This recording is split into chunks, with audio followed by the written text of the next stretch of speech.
Hey everyone, the Pokemon European International Championships, or EUIC, is over, and wow, what a tournament. It was the biggest VGC event yet, with over 1,000 Masters trainers all gunning for the title of International Champion, and I was one of them.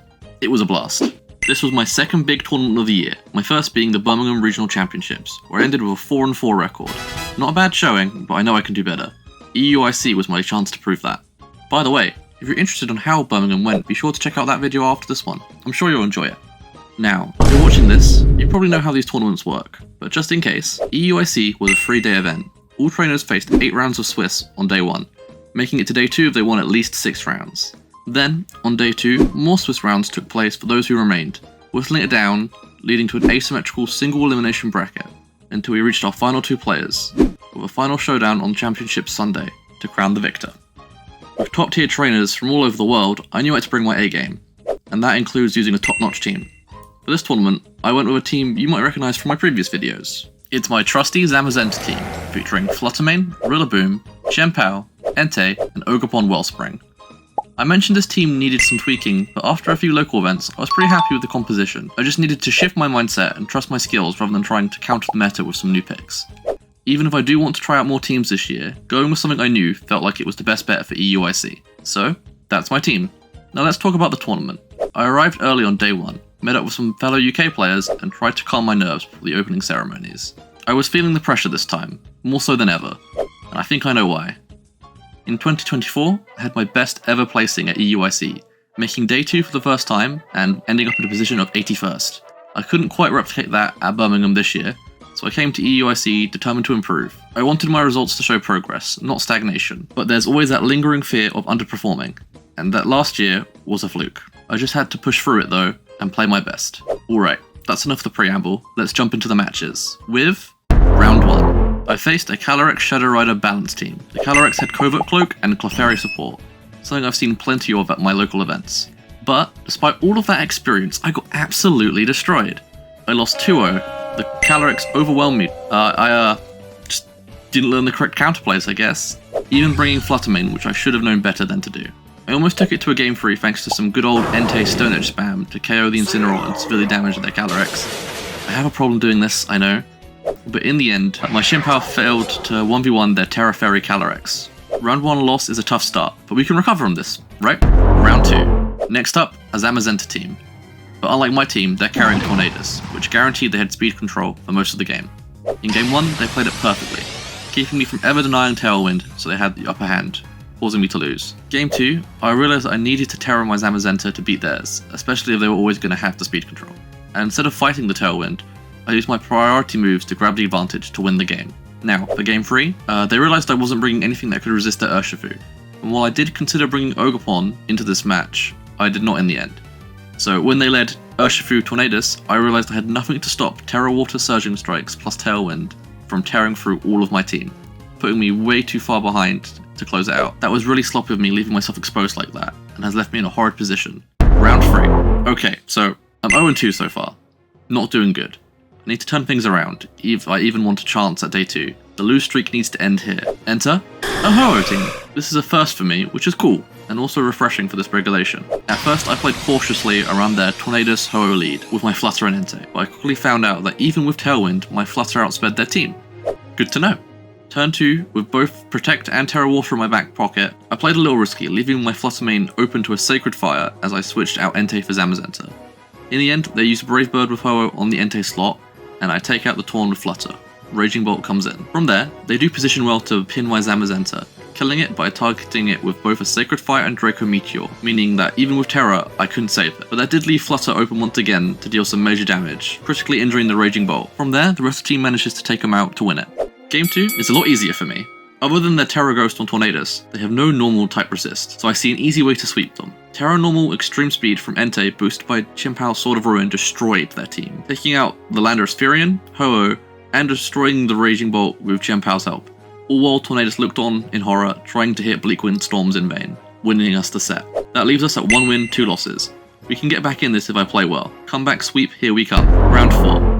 Another Zamazenta mirror match, but this one had Ogerpon Rock on their team instead of Ogerpon Water like me. They also had the faster Zamazenta, which gave them the edge in game 1, where they kept it healthy till the end to finish off what remained of my team. From this match, I also learned that the Entei could survive a Sword of Ruin boosted body press. From my experience, mine can't, so that could be problematic if it's guaranteed.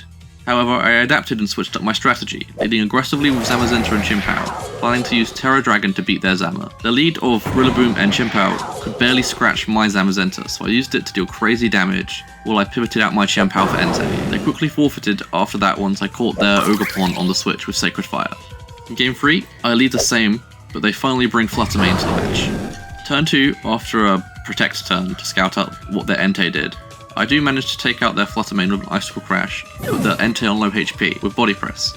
Seems like it is a guaranteed survival. Despite this, both my Pokemon are chunked for heavy damage, as I didn't Terra Zamazenta in fear of getting hit by Moonblast. They bring out Zamazenta and Terra it to Dragon type, who finishes off my Chien-Pao as it takes out their Entei with Throat Chop, as my Zamazenta does very little to their one with Body Press, now that it's Terra'd. Ogerpon then comes in for them, while I bring in my Fluttermane. I Terra my Flutter to water to potentially live a Heavy Slam, and Icy Wind, gambling they won't Wide Guard, and they don't. This allows me to hit Ogerpon with both Icy Wind and, now that my Zamazenta is faster, Body Press to take it out, while they take out my Zamazenta with a Body Press. Now it's just a Zamazenta versus my Fluttermane and Entei. The combination of Moonblast and Flare Blitz is too much, and I win it. 2 wins, 2 losses at the halfway point. Let's keep this momentum going. Round 5. I'm up against another Calyrex Shadow Rider team. This one had a lot of spread moves on it, including Expanding Force, enabled by their Indeedee, and Regidrago's own attacks. They do have Encore on Whimsicott though, so I should look out for that. Game 1, they don't expect my Entei to outspeed their Urshifu, and I double it up with my Zamazenta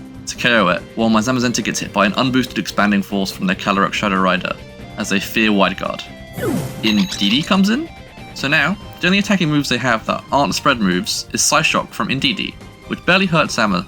So, I just spam Wide Guard, while Entei critically injures Indeedee with Sacred Fire, and then KOs the Calyrex next turn. However, they do get Trick Room up. So, out comes Regidrago. It only has Dragon moves and a Terra Steel Terra Blast, so I just pivot a bunch to stall out the Trick Room. First, I switch Entei into Fluttermane, who's immune to a Draco Meteor. I then switch out my Zamazenta into Rillaboom and protect Fluttermane from the Terra Steel Terra Blast that comes in. I then fake out the Regidrago this turn and use Moonblast to finish off their Indeedee, and then protect Fluttermane and hit Regidrago with Rillaboom's Woodhammer. Trick Room is now over, and from here it's a 4v1, and I can safely beat the Regidrago. I bring the same lead to game 2, but they do switch it up, leading with Whimsicott and Urshifu. So I switch Entei into Rillaboom, who eats Terra Stella Surging Strikes. I'm not too sure why they Terra it here, as Entei would have gone down either way. And Whimsicott sets up a Tailwind for them as I Behemoth Bash it, leaving it at low HP. I do make a mistake here by not faking out the Whimsicott, as it would have been enough to KO it, and use Grassy Glide instead, which does take the KO, but it gives Whimsicott the chance to Encore my Zamazenta into Behemoth Bash, which does little to their Urshifu as it KOs my Rillaboom with close combat. This isn't the worst thing in the world though, and now the Urshifu is out of Stellar boosts. I send in Entei as they bring in Regidrago. Predicting the Regidrago is going after my Zamazenta this turn, I switch it in for Fluttermane, which is unaffected by the incoming Draco Meteor, while my Entei's Extreme Speed puts Urshifu very low before he gets taken out with a Surging Strikes. I can now bring in Zamazenta again, and at this point their Terra on Urshifu is used up. So from here I know Fluttermane can comfortably survive a Surging Strike, and take out Regidrago with Moonblast, while Zamazenta KOs Urshifu with Body Press. Then, their final Pokemon is Calyrex Shadow Rider, which Fluttermane can one-shot with a Shadow Ball. 3 wins, 2 losses now. The comeback is in the cards! 3 more wins to make day 2, but even if we don't make that, 5 and 3 is certainly within our reach. Let's keep this going for round 6. Another Calyrex Shadow Rider balanced team. Hope I've learned what to do here by now, but even still, it's a rough one to play. My opponent played amazingly, with strong switch-ins, and I was forced to predict every move. They took game 1, but I clawed back a win in game 2 by keeping my Zamazenta healthy in the end, allowing me to 1v2 their Urshifu and Incineroar. Game 3 I brought Ogerpon instead of Entei to ward off their Amoonguss, but with all the crazy predictions their playstyle forced me to take in the past 2 matches, such as body pressing the Ghost-type Calyrex, or throat chopping the Rocky Helmet Incineroar protecting the switch outs, I was getting too scared to make more predictions and tried playing it safe, which was my downfall. I got hit hard and put on the back foot, and couldn't bring it back, losing the round. 3 wins, 3 losses, and out of the day 2 race. This is probably to be expected after the rubbish start I had, but the makings of the comeback were certainly there. With that aside, there's still matches to be played and I can still get CP and go positive. So, I get ready for my final 2 sets. Round 7. I'm facing another Covert Cloak Calyrex Shadow Rider team. This one's being supported by Indeedee, Tornadus, Urshifu, Chi-Yu, and Ogerpon Cornerstone. Game 1, I just don't know, man. I don't play very well. Don't know what to say here. I lead awfully and Terra the wrong Pokemon. By the end of turn 2, I've lost my Zamazenta and Chien-Pao, but I have managed to take out their Chi-Yu and Tornadus.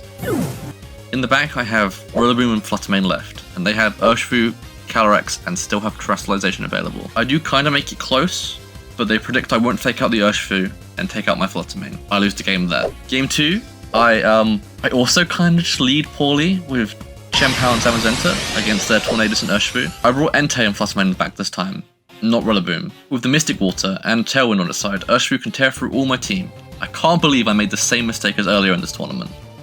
Whoopsie, I guess. I can't do much about it now, so I Sucker Punch and Body Press the Urshifu to try and take it out before it does too much damage to my team.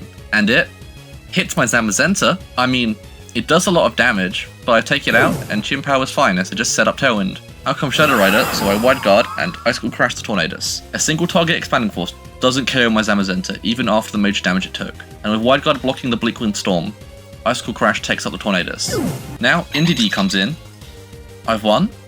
While Indeedee can take out my Zamazenta, its Wide Guard keeps Chien-Pao safe for another turn, who KOs Indeedee with Fruit Drop. Next turn, Entei and Chien-Pao win it. On to game 3. They lead Tornadus Urshifu like last time, but I lead Chien-Pao and Fluttermane. I Terror the Fluttermane to Water type, and switch in my Rillaboom as I protect Urshifu and get Tailwind up with Tornadus. Next turn, I fake out the Urshifu slot with Rillaboom, who switched out into Chi-Yu, and then they land a double Bleakwind hit that also drops the speed of both my Pokemon. And then of course, Icy Wind misses to Chi-Yu, but it does crit their Tornadus for massive damage.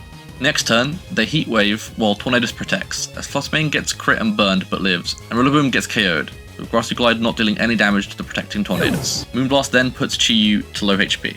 Now, while I'm not in the best situation with Pokemon down and lots of damage taken, the Chi-Yu is locked into Heat Wave, like I'm bringing my Zamazenta who can Wide Guard this turn, as Tornadus is switched for Ogerpon Cornerstone. That means no Calyrex. Icy Wind does some solid damage to it, and the Chi-Yu just barely survives, Heat Wave being blocked by the Wide Guard. Now, Tailwind is down, so I play risky, hoping Moonblast can KO the Ogerpon so I can beat Chi-Yu with Zamazenta, as I don't see them terroring it to Ghost type here. Ogerpon protects, and doesn't use Follow Me, and no Ghost Terror goes off, so Zamazenta takes out the Chi-Yu. Tornadus comes in, so I Icy Wind with Fluttermane and use Body Press on the Ogerpon slot, as it switches out to Urshifu. It gets hit hard by the double upper Body Press and Icy Wind, and the Tornadus is brought down, but it does get Tailwind up again. Ogerpon Cornerstone comes back in. Not quite sure what to do here, but I hit Urshifu with Body Press and click Icy Wind once again. Ogerpon uses its Terror and hits Zamazenta with Ivy Cudgel. It does like 5 damage. Urshifu follows it up with a close combat, but it isn't enough damage, and it goes down this turn, meaning it's just Ogerpon left, which I can finish off very quickly. I really thought I was going to lose this set, but somehow I made it through. It was quite a messy game though. 4 wins, 3 losses. That's great considering the abysmal start I had. No matter what happens now, I'll either do better than my Birmingham results or the same. Here's hoping we win to go positive at least. It's time for round 8. On my final round, I'm facing a hard Trick Room team with Necrozma Dawnwings. This is another new one for me, and the first dedicated Trick Room team of the tournament. Unlike most Trick Room teams I face, I see a chance to deny Trick Room, so I lead Chien-Pao Rillaboom against the correctly predicted Ogerpon Cornerstone and Necrozma lead. Now, I could fake out Ogerpon here and hit Necrozma with Chien-Pao, which would stop the Trick Room. So, I get a little cheeky and see if they just protect Ogerpon and just skip that step to double into the Necrozma with Throat Chop and Woodhammer. But, as expected, they just use Follow Me Trick Room, which is fair enough. I might be getting a bit too cheeky here in the final round. Trick Room being up is a big oopsie, but they did Terrestrialize the Necrozma to Water type, just in case I did do the fake out play. So Rillaboom is in a good spot, even with Trick Room up. They do bring in Torkoal for the KO'd Ogerpon, so I go for Terrafire Woodhammer with my Rillaboom and Sucker Punch as well. But they switch the Torkoal out into Indeedee and use their Power Herb Meteor Beam into Rillaboom. Yeah, I probably should have seen that happening. It was a pretty obvious play of me to do. However, despite their perfect read, Rillaboom, the legend, lives on 1 HP. It can then Oko the Necrozma with its Woodhammer. Let's go, Rillaboom! My opponent and I were both shocked, to be honest. We checked later, and Rillaboom had around a 50% chance to live the Meteor Beam, and under a 50% chance to Oko with Woodhammer, even with the Sword of Ruin. So, the Luck Gods have blessed me in the final round, it seems. From there, I can get my Zamazenta in, and after I protect from both of my Pokemon, and a following Wide Guard, I can get rid of the Indeedee, leaving me to 2v1 their Torkoal with Entei and Chien-Pao, causing them to forfeit, which was good for me because I wasn't too confident it was a guaranteed win from that spot anyway. Now we can go on to game 2. We both leave the same, and I have a devious plan considering how they played the last turn, using the Terrestrialization on Necrozma to cover for the fake out play and get Trick Room up still. So, I fake out the Necrozma and attack the Ogerpon instead. And you know what? It works! The Ghost-type Necrozma Terrestrializes into Water-type once again, meaning the fake out connects, while the Ogerpon's Follow Me does nothing but lead to its sturdy being broken by Icicle Crash. Trick Room is denied this turn as Necrozma flinches. From there, I predict the Necrozma to switch out, and throat chop it instead of attacking with Rillaboom, catching the Indie D on the switch, KOing it instantly, as Rillaboom takes an Ivy Cudgel, but U-turns out, KOing the Ogerpon as well, bringing in Zamazenta. Torkoal and Necrozma are left, and both round to Trick Room. Neither of them could protect, so I just double Necrozma to KO it, allowing me to 4v1 their Torkoal in the end to win. A bit of luck in that set, but some solid reads from me in game 2. I wish I had recorded faking out a Ghost type. It was a fun read to make, and it worked out for me in the end. 5 wins, 3 losses my final score, and 1 win off making day 2. This was a better score than Birmingham, and a spectacular record considering the start of this tournament was so bad for me. While the day 2 dream was dead around the halfway point, being only 1 win away is bloody incredible, and I'm so happy with it. I've never had to go through the tournament on the back foot like I was here, and my ability to put it back so close to a day 2 helped me feel a lot more confident in my skills, even if the result was worse than last year's EUIC. To end, let's look at some stats of the tournament. With my Swiss record, I placed 438th. This seemed to be on the lower end of the 5 and 3 records, and I think that would be because of my resistance being awful. Considering out of all my opponents, only my round 4 loss actually had a better Swiss record than me by the end of day 1. I imagine that had something to do with it. In this tournament, I faced 4 different restricted Pokemon across my A rounds. That included 4 Calyrex Shadow Riders, 2 Zamazentas, 1 Ho-Oh, and 1 Cosmodormans. This was an interesting outcome to be sure. I got to face 2 unique picks and didn't encounter 2 of the top 4 used restricted Pokemon in Miraidon and Calyrex Ice Rider. Though, to be honest, I'm happy with not facing Calyrex Ice Rider. I hate it. With my 5 wins, 3 losses record, I can cross off more of my bingo board, as I was able to attend an international event and go positive at an event. Unfortunately, due to my early losses, there wasn't much of a chance of getting a stream game, but that was my time competing at EUIC 2025. It may have ended earlier than I would have liked, but it was still an absolute blast to compete, and always is. Thanks for watching, I'll see you in the next video. Until then, keep competing, learning, and doing your best, just like I am. Bye for now.